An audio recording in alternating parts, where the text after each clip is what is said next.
Valeriy Ostrikov, member of the board of directors speaking. Greetings everyone. As both our head of the B2C and B2B division discussed, the goal is to expand our customer base to whom we can offer our product by simplifying it. Simply put, the simpler it is, the better it works. We are expanding the base of companies we can offer our product to, from large corporations with direct installations on their own servers and clouds. I will continue by answering your questions directly, and then we will move on to the other portion of today's conference. Mr. Ostrikov mentioned at the briefing that 10 licenses are currently undergoing testing. Why is that number so low? Were there only that many applications, or are we unable to handle a larger number of tests? At any given time, new companies approach us, some leave, and if a promising client comes to us, we reallocate resources from other areas and immediately organize localized testing.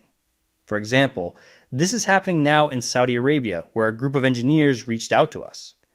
5 years ago, they were allocated funds by Saudi Arabian government and spent 5 years developing their own national messenger. Unfortunately, it didn't work out, so they approached to us. We're now preparing the infrastructure for their testing. It's clear that the events in the Gulf have somewhat slowed our progress. On one hand, that's true. But on the other, once people recover from the initial shock, they realize the need for controlled infrastructure to communicate with their population.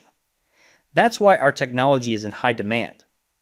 There are discussions in the media about the possibility of closing borders and freezing accounts exceeding the minimum insurance threshold. Will there be an opportunity for investors who did not make it into the VIP club to preserve their earnings?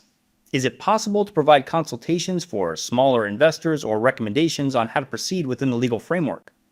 Clearly, many rumors are being spread, but they have no basis. No one will close the borders and no one will confiscate savings. That would be economic suicide. We are exploring various ways for our shareholders to preserve their money when receiving payments, whether dividends or from selling the application. When is the next license sale expected? We are working on it. Our team just returned to Qatar and Saudi Arabia. The many holidays have finally ended. Now we have very good months ahead, and everyone is working hard in this regard. Could you provide the timeline for issuing certificates for Class C shares? Unfortunately, I can't because issuing Class C shares depends on setting up an entire business structure and its legal registration, which handles license sales. We have such a business structure, and we will transfer it to the fund's balance sheet. Once that happens, there will be a legal basis to organize the Class C shares section and issue certificates accordingly. When the project is sold and shareholders receive profits, how will the calculation be made, and what profit can be expected, at least approximately? What will be the price of Class A shares during the regional sale? I can't answer that now because we are still in active negotiations. We are negotiating country-specific sales, and without a confirmed amount, I can't calculate anything else. Once we have a figure, the calculations will be made accordingly. It was recently announced at a briefing that share ownership documents would be personalized. Please let us know when we will see these documents in our personal accounts. We are preparing them. Before publishing, they must be approved by the Securities Commission, which is the current stage. Where is the best place to relocate during the crisis? An interesting question. Allow me to answer it in more detail. We have certain competitive advantages during a phase crisis. First, we have a structural business. You know how many startup and even large project financings were shut down during the crisis because of the liquidity crunch. Even the latest news. The monarchs of Abu Dhabi and Dubai have turned to the United States for liquidity. Our structural division is a key asset. Our second competitive advantage, besides having a functioning structural division, is our product. We created a product that offers new opportunities.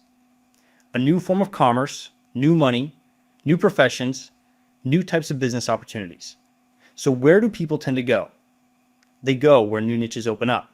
Even now, anticipating certain trends, we shifted resources from the marketplace to the mini app platform, which was a smart move because marketplaces are gradually slowing down and becoming less profitable to work with.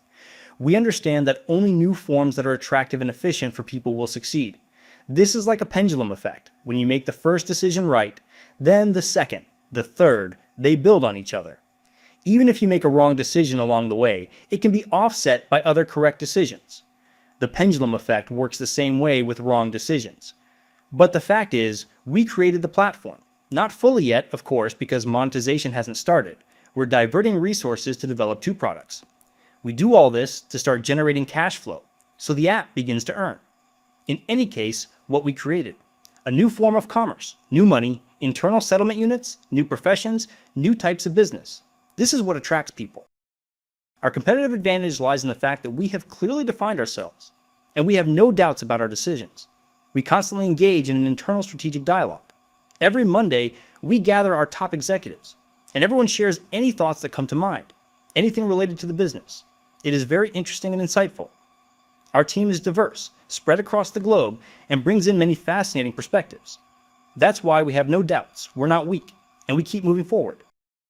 As I mentioned earlier, the pendulum effect. The decisions we make, we follow through on and bring to their logical conclusion.